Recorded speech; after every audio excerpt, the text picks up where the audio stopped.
হাসপাতালে চিকিৎসাধীন গুরুতর অসুস্থ খালেদা জিয়াকে অতি গুরুত্বপূর্ণ ব্যক্তি ঘোষণা করেছে সরকার। আর এতে সুযোগ তৈরি হলো তার নিরাপত্তার দায়িত্ব এসএসএফকে দেওয়ার। ১ ডিসেম্বর রাতে প্রধান উপদেষ্টার কার্যালয় থেকে এ সংক্রান্ত প্রজ্ঞাপন জারি করা হয়। প্রজ্ঞাপনে বলা হয়, বিশেষ নিরাপত্তা বাহিনী স্পেশাল সিকিউরিটি ফোর্স আইন ২০২১-এর ধারা ২-এর ক অনুযায়ী সাবেক প্রধানমন্ত্রী খালেদা জিয়াকে অতি গুরুত্বপূর্ণ ব্যক্তি হিসেবে ঘোষণা করল সরকার। প্রজ্ঞাপনে এ আদেশ অবিলম্বে কার্যকর করার কথা বলা হয়েছে।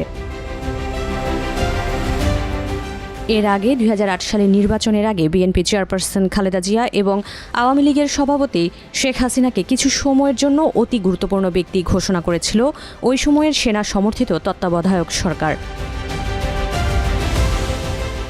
১ সপ্তাহ ধরে রাজধানীর এভারকেয়ার হাসপাতালে চিকিৎসাধীন রয়েছেন বিএনপি চেয়ারপারসন খালেদা জিয়া।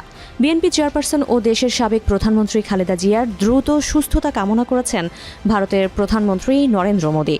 নিজের ভেরিফাইড এক্স হ্যান্ডেলে এক পোস্টে বিএনপি চেয়ারপারসনের সুস্থতা কামনা করেন তিনি।